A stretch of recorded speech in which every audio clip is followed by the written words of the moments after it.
Esses 31 bilhões de reais mostra o que o governo federal precisa para conseguir cumprir a meta do déficit, né, que a gente chama de déficit zero, ou seja, o governo conseguir manter o que ele realmente planejou para as contas públicas. E aí, quando a gente olha para o arcabouço fiscal, que é o planejamento fiscal, né, do governo federal, e não atingir, né, aquela banda que coloca de 0,25 abaixo, que o mercado colocava com muito ceticismo, já que a gente tem aí diversas medidas populistas do governo, grande parte não foi implementada ainda, o mercado, claro que ainda prevê essa implementação, mas esse número, ele retrata esse contingenciamento de 30 bilhões, né, uma restrição do orçamento. Ou seja, como o governo não tem dinheiro para tudo, ele precisa contingenciar um certo valor, que são esses 30 bilhões, que ainda ele irá divulgar mais detalhes em relação principalmente ao IOF, e aí a gente tem notícias sobre arrecadação e, ao mesmo tempo, contingenciamento. Mas, por outro lado, o governo quer gastar mais. E quando a gente fala em gastar mais, o governo coloca em relações às pautas, né, principalmente na relação,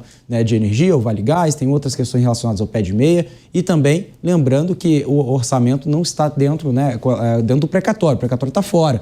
Então o governo tem esse desafio fiscal que, ao meu ver, vejo que o governo está bem confiante, mas com a popularidade tão baixa do governo, vejo que esse arcabouço acaba entrando em dificuldades de se manter, pelo menos no curto prazo, de uma forma saudável. Mas olhando a foto de agora, tá ok. Formalmente está ok, tecnicamente. Mas olhando com as medidas populistas, eu vejo que está bem frágil esse arcabouço fiscal.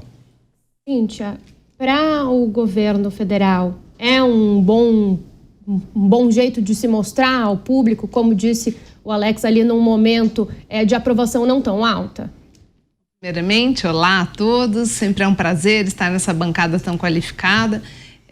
Beatriz, vai depender, né? Porque a gente não sabe qualitativamente onde esse congelamento vai acontecer. Então, a gente precisa esperar, assim que o governo de fato divulgar qual é a despesa que vai ser cortada, qual a despesa que vai ser contingenciada, para que a gente perceba, inclusive sob o ponto de vista da popularidade, porque a depender do tipo de corte que seja feito, a popularidade pode sofrer um desgaste ainda maior. O que é até complicado, porque se fazer gastos, cortes e análises contábeis aí, preocupado com a popularidade, é sempre algo assustador, porque o governo vai mirar provavelmente em quem já é o seu eleitor e quem não é que possa vir a ser. Então a gente teme bastante o tipo de corte que virá. Ainda é muito cedo para saber, assim que o governo divulgar efetivamente o que isso significa, um governo que gasta muito e gasta mal, a gente vai saber se vai poupar bem.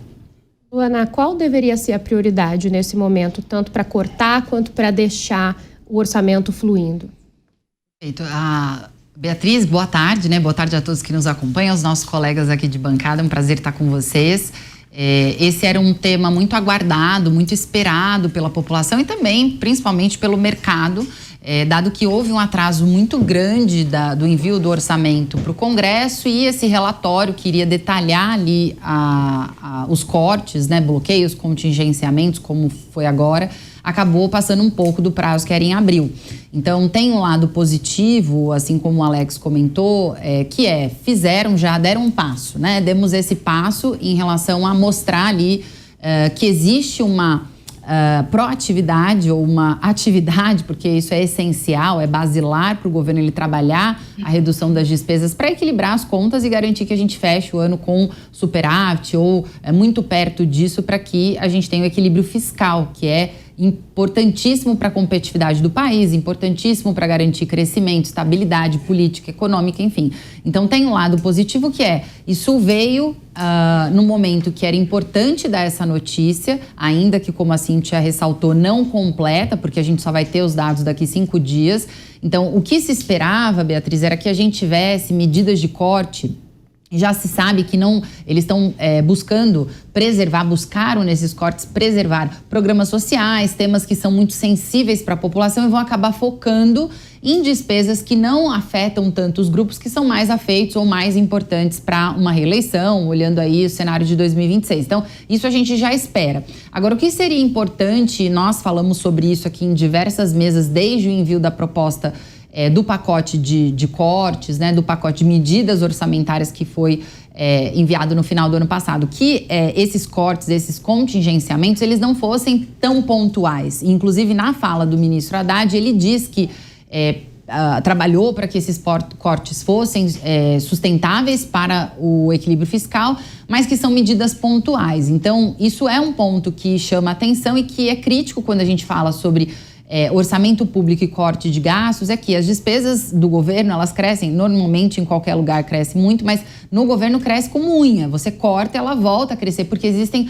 uma série de ações ali que são feitas por inércia que geram essas despesas. Por isso que eles separaram entre bloqueio e contingenciamento, né? Para que você tem uma ação de segurar despesas que passaram ali na previsão do orçamento e contingenciar aquelas que realmente não vão ser gastas, elas estão fora de cogitação porque impedem realmente o atingimento da meta. Então, a nossa expectativa, finalizando, é que essas medidas elas não sejam tão pontuais. A gente olhe questões que geram gastos permanentes e faça com que esse movimento de corte ele seja um pouco mais sustentável. O que eu acho que realmente vai ser difícil. Eu entendo que pelas falas e pela forma como a política fiscal tem sido conduzida, vão ser medidas mais pontuais realmente. Alex, queria completar? Completar a fala da Luana, o orçamento sempre foi visto e pouco colocado, pouca confiança que o mercado tem colocado nesse arcabouço. Não é de hoje, era o teto de gasto, que até o teto de gasto tinha uma certa responsabilidade, que agora é tirada pelo arcabouço,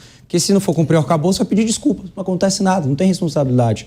Né, não entra na esfera criminal, não entra numa esfera de fato administrativo. Entra, dá desculpa para o mercado, a Bolsa precifica, os juros precificam, tudo bem que é ruim, mas o Haddad até elogia a postura, né, de querer trazer o orçamento para a meta, que realmente o Faria Lima por si só não confiava nesse discurso. E é só um ponto interessante que a Luana estava falando, que eu também concordo, em relação não só à qualidade do gasto, mas o Brasil... ele é um país que já tem uma carga tributária extremamente elevada. Então não tem... A gente está falando de IOF aqui, né? A proposta do governo. Não tem mais espaço para subir receita. O governo tem que olhar a racionalidade, ou seja, ele tem que racionalizar a despesa. Então um país que arrecada tanto, não tem que olhar mais medida arrecadatória. Ele tem que... Porque não adianta. É a mesma coisa no nosso orçamento familiar. Quanto mais você ganha, mais você gasta.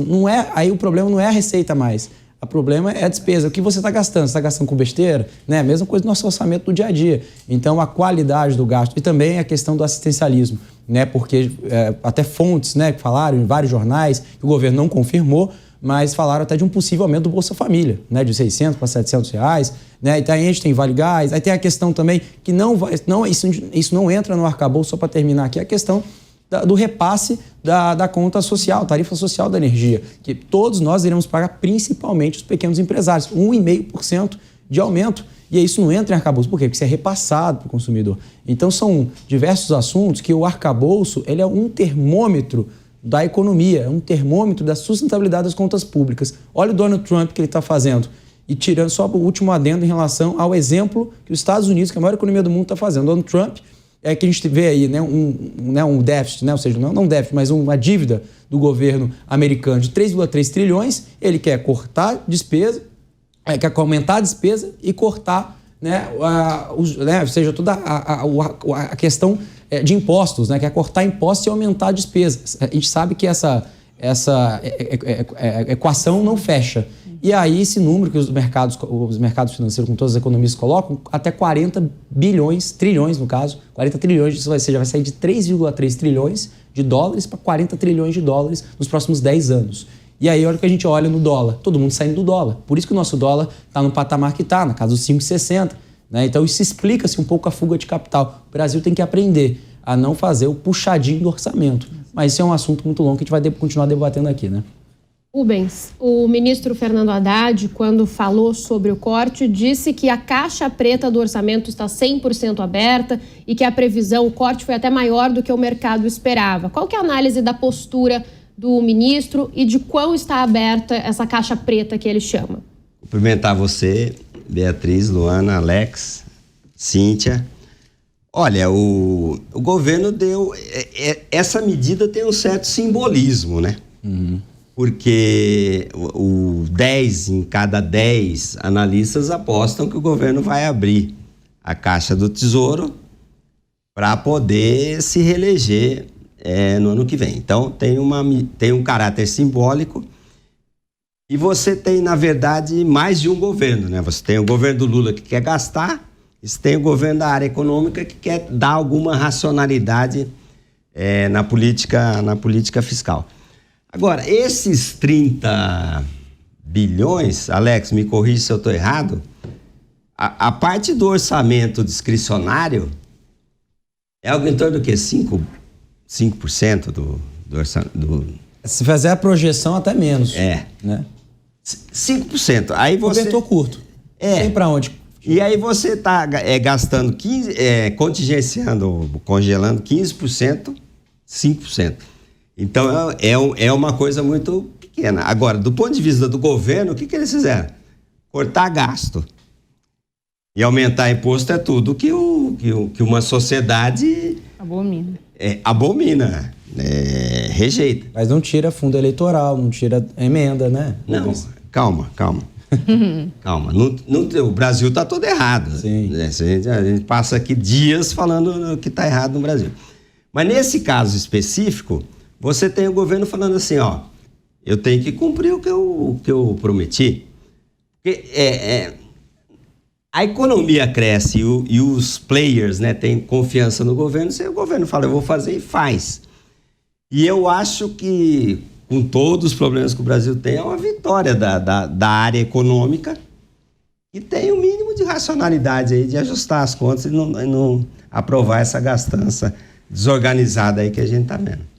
Cíntia, há um descompasso entre o Ministério da Fazenda e outros ministérios e o governo federal? Olha, de verdade, Beatriz, é uma situação até meio difícil de mensurar. Por quê? Porque, na verdade, o governo tem uma fala única. Acho que nunca foi tão única em termos dos ministérios. A gente não tem aí, pelo menos no meu modo de ver, nenhum ministério que seja uma dissidência, nem em termos políticos, nem em termos governamentais. Então, não vejo, principalmente no caso do Fernando Haddad, né, que segue uma cartilha ali própria do governo Lula, pelo menos na forma como eu vejo. Então, não acho que há uma dissidência. O que há uma dissidência, ao meu sentir, é o que o governo prega e o que ele faz, né? O que o governo prega, ele prega uma austeridade que não existe, ele prega uma sensação de melhora que as pessoas não enxergam, que as pessoas não veem.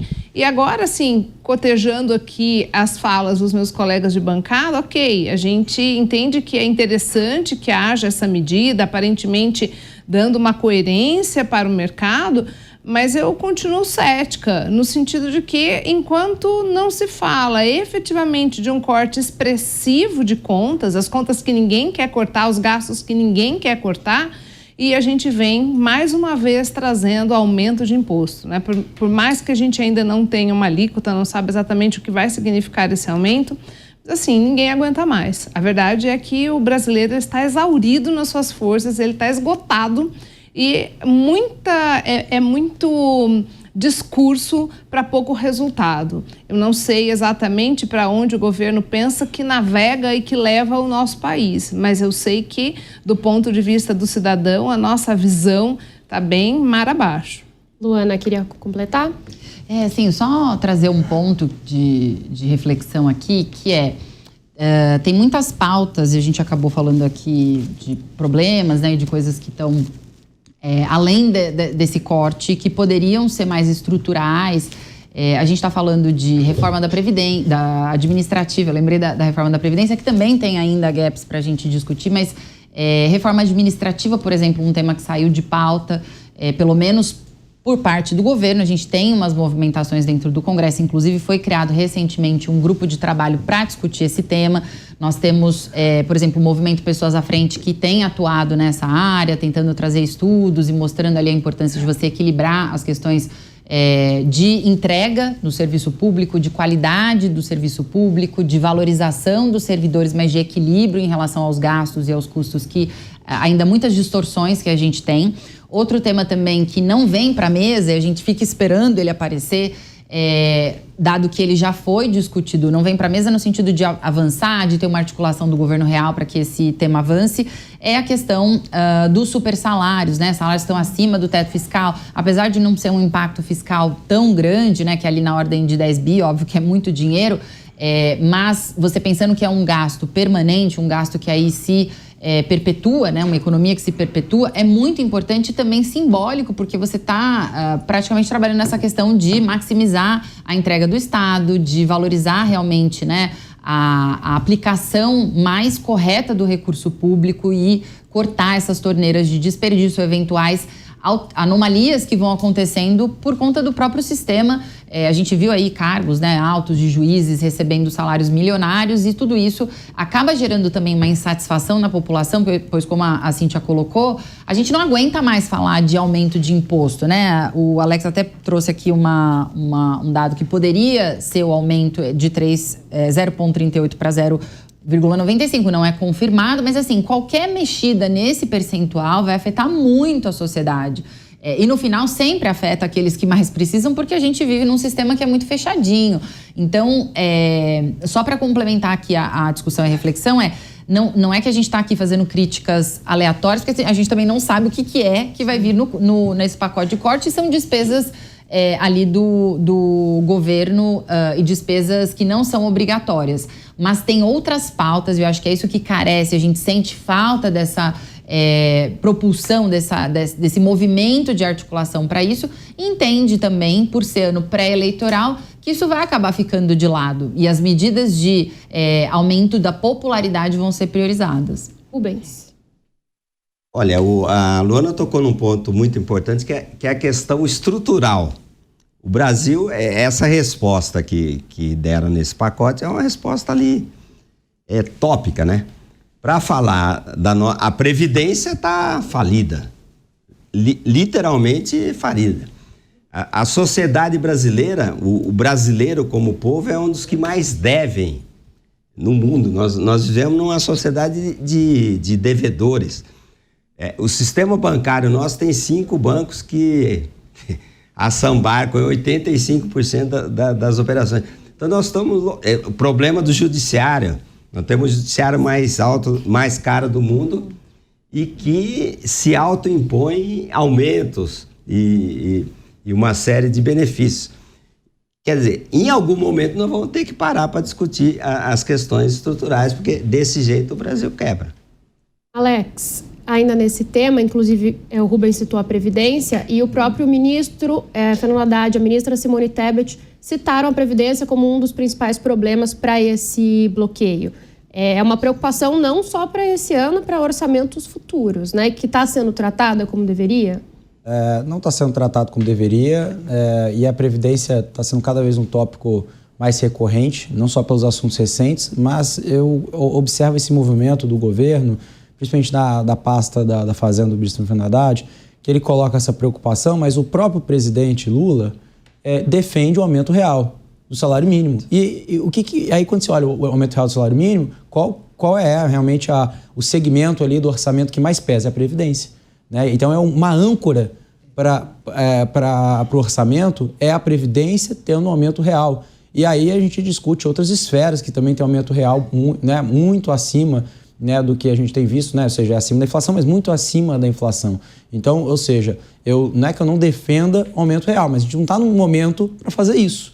A gente está no momento de contingenciar e realmente ser racional nos gastos, né? Então, como eu estava dizendo antes, ou seja, um país como o Brasil, que possui uma dívida, né? Ou seja, um endividamento muito alto e um arcabouço curto, ou seja, a gente tem, curto que eu quero dizer, né? Um orçamento que não tem para onde mexer, não tem para onde mexer de uma forma muito criativa, no sentido como era alguns anos atrás e cada vez está piorando, o governo tem cada vez menos alternativas para mexer no orçamento. É um cobertor curto. Então eu vejo essa preocupação. Para mim, a relação do aumento real sobre o salário mínimo é uma metástase que acaba passando para vários órgãos ali em relação à Previdência, enfim, tem até a esfera pública também acaba passando por isso. No primeiro momento, a gente não sente os efeitos, está todo mundo feliz, mas a gente sabe que a popularidade acaba reduzindo. Por quê?